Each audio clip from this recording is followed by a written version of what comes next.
নমস্কার, কেমন আছেন সবাই? বাংলা ইনফরমেশন ইউটিউব চ্যানেলে আপনাদের সবাইকে স্বাগত জানাই। আজকে এসে গেছি আরও একটি নতুন ভিডিও নিয়ে, যেটা প্রকাশিত হয়েছে ন্যাশনাল অ্যালুমিনিয়াম কোম্পানি লিমিটেড অর্থাৎ ন্যালকোর তরফ থেকে। এই গভর্নমেন্ট অফ ইন্ডিয়া এন্টারপ্রাইজ অর্থাৎ ভারত সরকারের একটি সংস্থা NALCO, national aluminium company limited, তাদের তরফে একটি রিক্রুটমেন্ট জারি করা হয়েছে। Non executive post for S&P complex, Angul and MR complex, দামানজড়ি।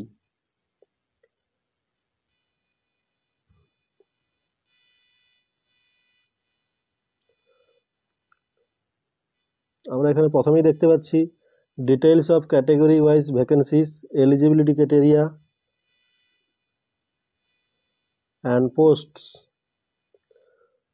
Grade and scale of pay, SUPT, laboratory total 37টি পোস্ট, সেক্টর ওয়াইজ ভ্যাকেন্সি,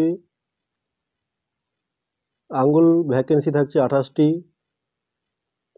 আনরিজার্ভের জন্য থাকছে 11টি, SC জন্য থাকছে 5টি, ST জন্য থাকছে 6টি, OBC জন্য থাকছে 3টি, EWS এর জন্য থাকছে 3টি এবং মিনিমাম কোয়ালিফিকেশান থাকছে BSc ইন কেমিস্ট্রি, অর্থাৎ কেমিস্ট্রি বিষয় নিয়ে BSc পাস করে থাকতে হবে। তারপরে থাকছে SUPT অপারেটর, টোটাল 226টি পোস্ট এবং ক্যান্ডিডেটকে অবশ্যই 10th পাস এবং ITI পাস হয়ে থাকতে হবে। তারপর থাকছে ফিটার, টোটাল 73টি পদ এবং ক্যান্ডিডেটকে 10th এবং ITI পাস হয়ে থাকতে হবে। SUPT ইলেকট্রিক্যাল, টোটাল থাকছে 63টি পদ এবং ক্যান্ডিডেটকে 10th এবং ITI পাস করে থাকতে হবে।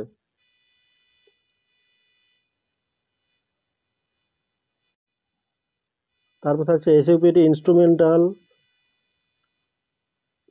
টোটাল 48টি পদ ইনস্ট্রুমেন্ট মেকানিকের জন্য, থাকছে 10th এবং ITI পাস করে থাকতে হবে ক্যান্ডিডেটকে। তারপর থাকছে SUPT জিওলজিস্ট, টোটাল 4টি পদ এবং ক্যান্ডিডেটকে BSc জিওলজি থেকে পাস করে থাকতে হবে এবং এই প্রতিটি পদের জন্য আপার এজ লিমিট থাকছে 27 বছর 21/1/2025 হিসাবে, অর্থাৎ 21/1/2025 হিসাবে প্রার্থীকে অবশ্যই 27 বছরের মধ্যে হতে হবে। SUPT HEMM অপারেটর, টোটাল 9টি পদ এবং প্রার্থীকে 10th এবং ITI পাস করে থাকতে হবে। SUPT মাইনিং, টোটাল 1টি পদ এবং ক্যান্ডিডেটকে ডিপ্লোমা ইন মাইনিং ইঞ্জিনিয়ারিংয়ে পাস করে থাকতে হবে, মাইনিং ইঞ্জিনিয়ারিংয়ে ডিপ্লোমা পাস করে থাকতে হবে। SUPT মাইনিং মেট, টোটাল 15টি পদ এবং প্রার্থীকে 10th এবং ভ্যালিড মাইনিং মেট সার্টিফিকেট অর্থাৎ মাইনিং সার্টিফিকেট পাস করে থাকতে হবে। SUPT মোটর মেকানিক, টোটাল 22টি পদ এবং প্রার্থীকে অবশ্যই 10th এবং ITI পাস করে থাকতে হবে।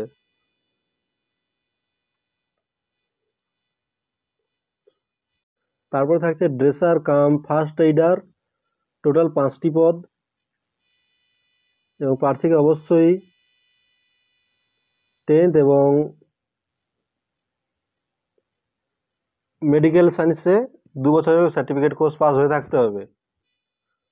তো ল্যাবরেটরি টেকনিশিয়ান গ্রেড 3, টোটাল 2টি পদ এবং প্রার্থীকে HS পাস বা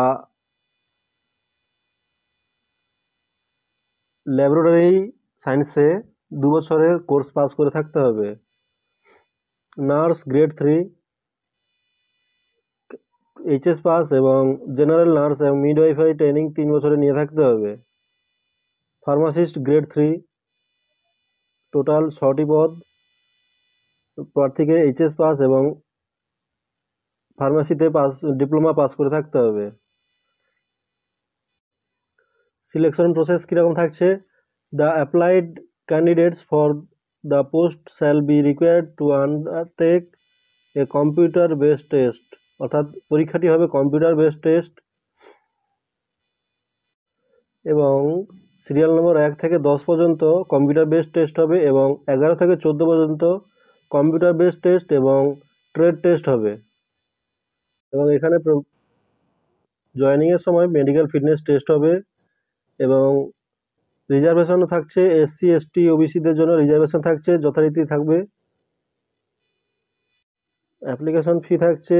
the general OBC EWS candidates are required to pay 100 rupees, অর্থাৎ এসসি ওবিসি জেনারেল ওবিসি এবং ইডব্লিউএস এর জন্য থাকছে 100 টাকা পেমেন্ট ফি হিসেবে